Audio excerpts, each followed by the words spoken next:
sejarah lukisan dari Gua Purba hingga Nusantara.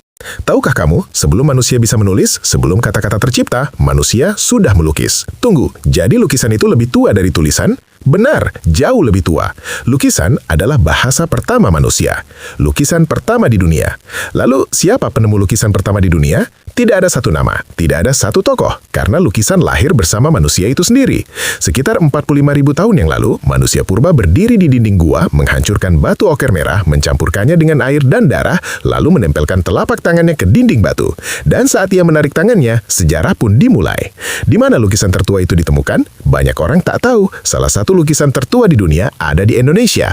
Di Gua Leang Tedonge, Sulawesi, lukisan babi hutan berusia plus minus 45.500 tahun ditemukan. Lebih tua dari lukisan Eropa. Mengapa manusia melukis? Untuk keindahan? Bukan. Lukisan purba bukan seni hiburan. Ia adalah doa, ritual, permohonan hidup. Setiap hewan yang dilukis adalah harapan akan makanan. Setiap telapak tangan adalah tanda, aku pernah hidup di sini. Lukisan jadi simbol kekuasaan. Kapan lukisan mulai berkembang? Saat manusia membangun peradaban.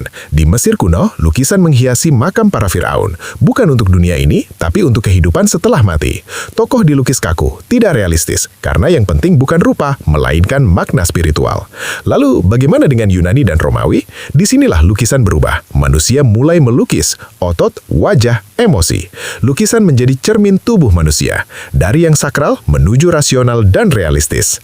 Era para master lukisan. Apakah ini saat seniman besar muncul? Ya, di era Renaissance Eropa. Nama-nama seperti Leonardo da Vinci, Michelangelo, Rembrandt, mereka bukan penemu lukisan, tapi mereka mengangkat lukisan ke tingkat jiwa manusia. Cahaya, bayangan, emosi, penderitaan, semuanya dituangkan ke kanvas. Lukisan tak lagi hanya dilihat, tapi dirasakan. Lukisan di Nusantara. Bagaimana dengan Nusantara? Apakah kita hanya menerima dari luar? Tidak, Nusantara sudah melukis sejak prasejarah, jauh sebelum penjajahan. Lukisan gua di Sulawesi, Papua, Kalimantan menunjukkan bahwa leluhur kita sudah berpikir simbolik, spiritual, dan artistik. Hindu, Buddha, dan Islam. Lalu saat agama masuk, di era Hindu-Buddha, lukisan hidup di relief candi. Borobudur dan Prambanan bukan sekedar bangunan, tapi cerita yang diukir dan dilukis di batu. Saat Islam datang, lukisan figur manusia dibatasi, namun seni tak mati. Ia berubah menjadi kaligrafi, ornamen, iluminasi manuskrip. Keindahan tetap hidup dalam bentuk yang lebih suci dan simbolik. Kolonial dan Raden Saleh. Kapan lukisan modern masuk Indonesia? Saat kolonialisme Belanda. Dan disinilah muncul satu nama besar, Raden Saleh. Ia belajar seni lukis Eropa, tapi jiwanya tetap Nusantara. Dalam lukisannya tersimpan perlawanan, amarah, harga diri bangsa. Ia bukan sekedar pelukis, ia adalah suara perlawanan dalam diam. Lukisan Indonesia modern.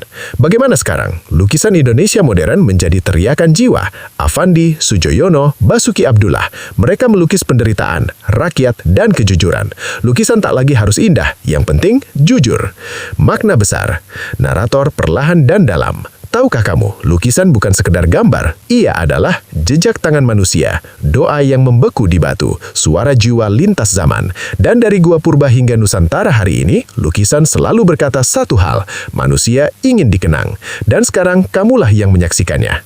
Narator penutup khas, jika kamu merasa sejarah ini penting, jangan biarkan ia hilang. Like, komen, subscribe, karena sejarah hidup selama kita mengingatnya.